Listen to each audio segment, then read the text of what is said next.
Nous avons très régulièrement la question de nos clients concernant le salarié et le comportement plus précisément de ce salarié.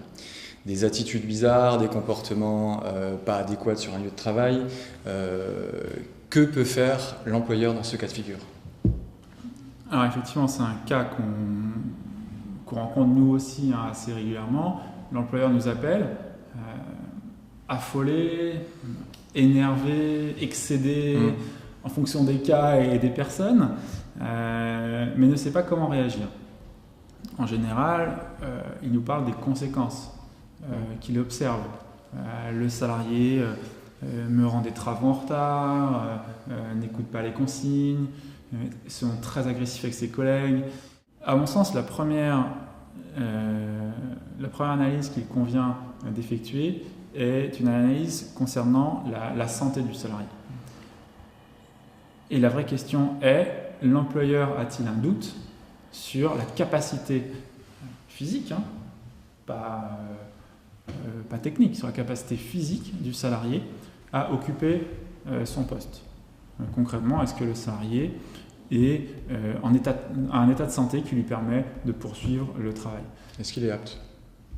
Est-ce qu'il est apte ? Alors, ce n'est pas l'employeur qui va trancher la question. Tout à fait. Mais finalement, ça revient à ça. Et c'est une question qui est très importante parce que si vous allez trop vite dans la qualification des problèmes que vous rencontrez dans l'entreprise, vous dites il travaille mal, c'est de l'insuffisance, il m'agace, il est agressif, c'est de la faute, etc. Peut-être que vous serez passé outre un premier problème qui est un problème tout simplement de santé du salarié et derrière, votre licenciement, votre sanction, en tout cas la décision que vous prendrez, risquera d'être impacté par le fait que vous n'avez pas au préalable suffisamment clairement analysé la situation. Le salarié n'en est pas conscient, l'employeur observe des symptômes, mais pour autant l'employeur ne peut pas connaître l'état de santé réel du salarié et ce n'est pas à lui d'être juge de l'état de santé du salarié. Et notre préconisation au cabinet Lexosia, c'est de dire à nos clients, si vous avez un doute sur la capacité du salarié à occuper son poste, ne serait-ce qu'un doute minime, en tout cas si vous craignez que votre éventuel licenciement par la suite soit annulé car considéré comme étant la sanction de son état de santé, vous pensez licencier pour faute, en réalité vous licenciez pour maladie. Si vous voulez éviter ce risque-là, la première démarche à effectuer est, à notre sens, de demander aux salariés d'effectuer une visite auprès de la médecine du travail. La médecine du travail, c'est la seule institution compétente pour apprécier la capacité du salarié à tenir son poste. On ne parle pas du médecin généraliste, du médecin traitant. On parle bien du médecin du travail.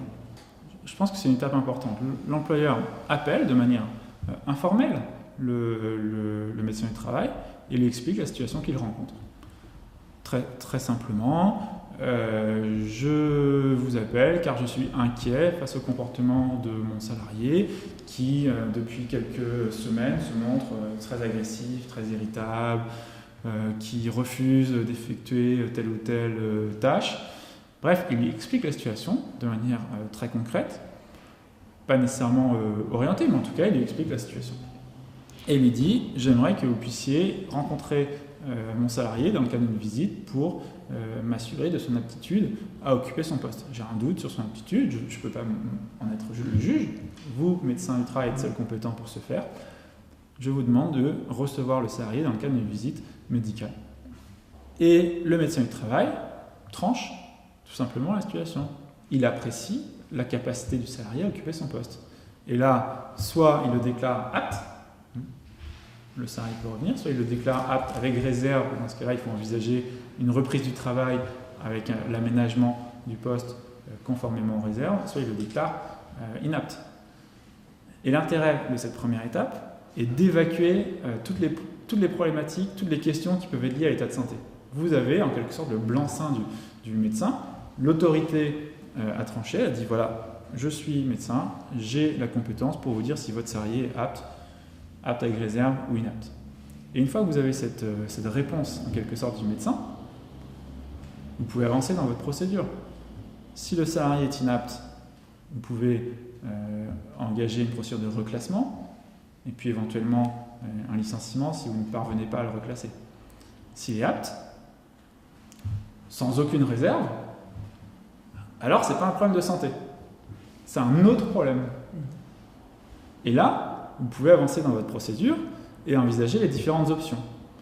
Soit vous engagez un dialogue avec le salarié, avec les instances représentatives du personnel, avec son service, etc., pour voir comment faire en sorte que le salarié se sente mieux dans son poste et puisse en reprendre le travail de manière sereine, que ce soit en lui permettant d'avoir un accompagnement, un coaching en interne, un tuteur, ou peut-être alléger ses charges, peut-être réaménager quelques petites choses. En tout cas, agir de manière concrète pour voir comment l'aider à poursuivre son activité.